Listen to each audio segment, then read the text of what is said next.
Hey guys, the Black Critic Guy, and Happy New Year's Eve to each and every one of you. I hope it's going to be very eventful. You're either going to go see some fireworks, shoot off some fireworks, or hell, have yourself a BCG marathon. I'm going to be celebrating by closing off the year with not only the last top 10 list I've had planned for you guys, but also the last video for 2015 as I count down the top 10 best animes I saw in 2015. These were the animes that really just struck a chord with me, either touched me emotionally, made me laugh my ass off, or had some thrilling and awesome animation and action scenes. So enough babbling, let's end this year off on a high note, shall we? Drawing manga at the number 10 spot is Genkan Shoujo no Zagi-kun. Though the anime follows many of the cliche tropes found in rom-com animes, they handle it in such an interesting and entertaining way that you'll find yourself just laughing out loud with a couple of scenes and really getting into the story and characters. And I really got a kick out of the anime's use of gender role reversal. It was very unique and quite hilarious. Setting off on a journey in the number 9 spot is Yona of the Dawn.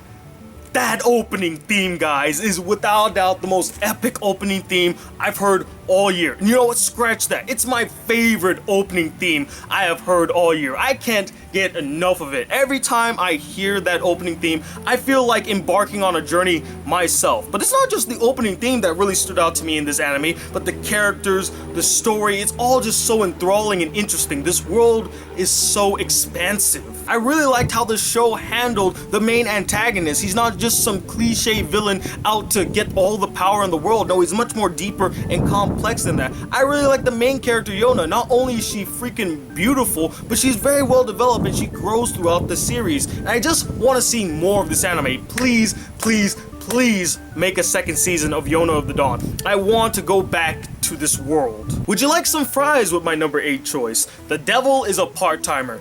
This is the only anime this year that I have seen multiple times. I found this anime so entertaining. I couldn't get enough of it. And similar to Yona of the Dawn, I really hope that they make a second season. The characters are just so enthralling. The story is very interesting. The humor was very on point. I love the voice acting. This anime was just a hoot to watch. To close off, I definitely won't forget to bring my cape when watching this anime. Serving you in the number 7 spot is Ping Pong, the animation. If you were to tell me back in 2014 that there was actually a show that made ping pong look really awesome and badass, I would have laughed in your face and say, yeah, right, there's no way there's a show out there that could make a boring sport like ping pong look really cool. But Ping Pong, the animation, pulled it off in flying colors. It's a very strong and enthralling coming-of-age story about two best friends turned rivals who compete against each other to see who's the best at ping pong, with some amazing and stellar animation, some of the most unique I've seen all year, some great character development, and some of the most intense ping pong matches I've ever seen in a movie, anime, or TV show. None can compare when it comes to Ping Pong the animation. Telling you some fascinating stories in the number 6 spot is Aoi Bungaku. Just one phrase can sum up the greatness of this anime.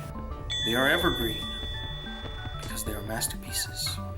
And that phrase holds true. These stories are masterpieces as they're still relevant and relatable to people today, even years after they originally were made. And I can't fail to mention the gorgeous animation used in the anime. It is just breathtaking, especially in the last episode. That is the most beautifully animated episode I have ever seen in an anime. Aoi Bungaku, much like the stories it presents, is also evergreen and will stand the test of time. Crawling in my skin is my number 5 choice.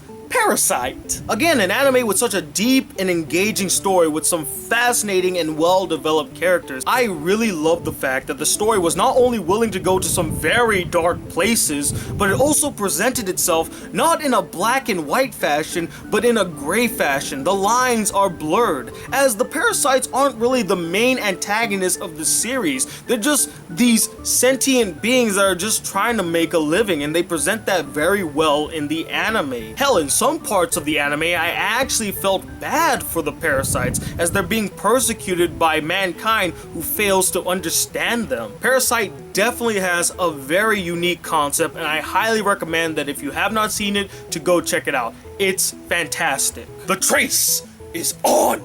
With my number 4 choice, Fate Stay Night Unlimited Blade Work. I could go on and on talking about how much I really liked the characters and that they were really well developed, and I liked their relationships, especially Shiro and Rin. It was just really cute and well handled. I could talk about how much I was invested in the story and I wanted to see where it was gonna go, like what directions it would take. I could talk on and on about how spectacular the animation looks, which is all true, but the one thing that truly stands out about this anime when compared to all animes before and probably even after it is its jaw-dropping action. It's mind-boggling how good and how crisp the action is in this anime. It just blew me away. From the first fight scene, I was just sucked right in. I'm like, yes, I want to see more. Give me more. I need more, please. Give me more. Fate Stay Night Unlimited Blade Works was just a non-stop thrill ride of an anime. And if you like really good characters, interesting stories, and spectacular animation and kick-ass fight scenes, do yourself a favor. Go watch it right now. The entire series is on Netflix. Go see it. Fighting against the system and getting me a whole lot of hate in the process is my number 3 choice, Akame ga Kill.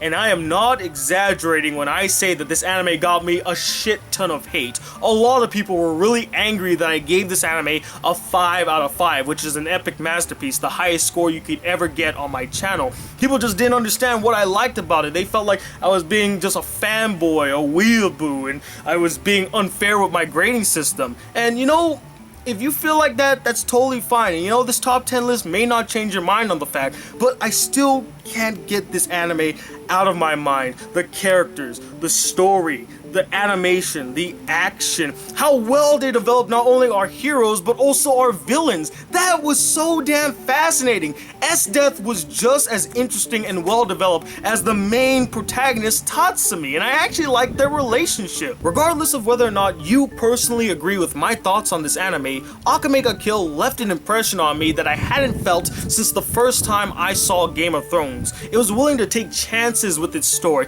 It was willing to kill off fan favorite characters, and it was willing to go the extra mile and give us resolution with the story. Getting my head in the game in the number 2 spot is Kuroko no Basket, my favorite sports anime not only this year, but of all time. I enjoyed every single facet of this anime from beginning to end. It had a great start and it finished off strong with such a great resolution. The characters are all so fascinating and interesting. All of them are dynamic. They have their own personalities. They grow not only as individuals but also as a team. The story was very interesting and all of the basketball scrimmages were just so badass and cool to see. Great animation. It's like watching Dragon Ball Z but the basketball version of it. The anime understood that the heart and focus of the series is not on just the basketball games themselves, but the characters and building the team. It's about the team, because again, basketball is a team sport. That's where the focus should lie,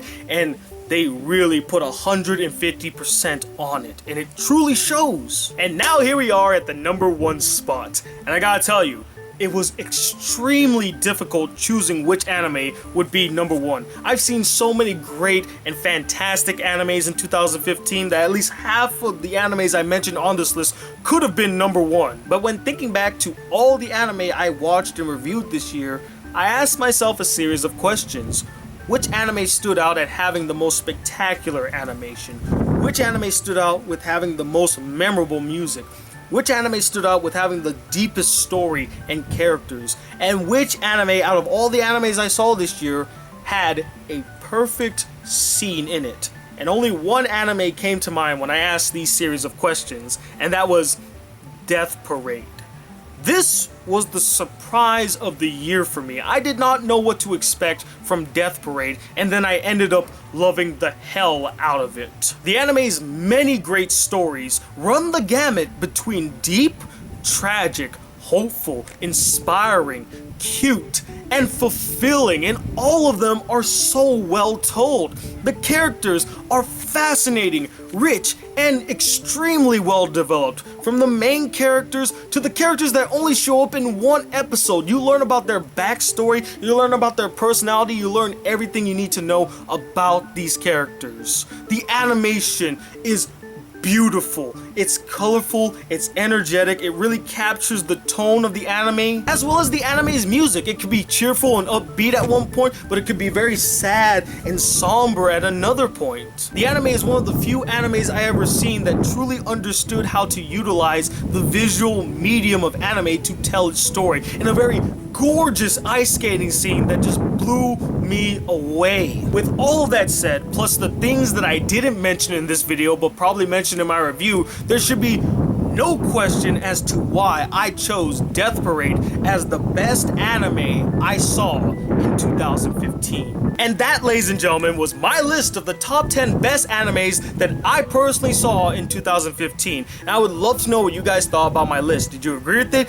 Did you disagree with it? Did you feel like I left any animes out? And as always, let me know what is the best anime that you personally saw in 2015. Comment below and let me know. And you know what? Come here. Come on. Let's get up. This is actually the last video of 2015, so you might as well just enjoy the scenic view of the, I guess I live in a neighborhood. Of course I live in a neighborhood. So anyway, that marks the end of my year in 2015. I would love to know what you guys thought about my channel in 2015. What was your favorite BCG video in 2015? Check out the ducks coming towards me right there. Say hi, ducks. Quack, quack, quack, quack, quack, quack, quack.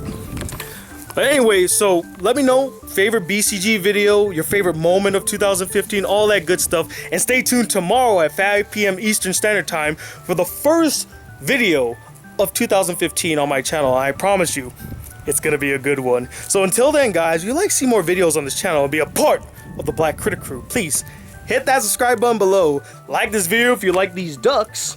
And I'm Tony Watley II, signing off in 2015 as the Black Critic Guy. Till then, peace, YouTube.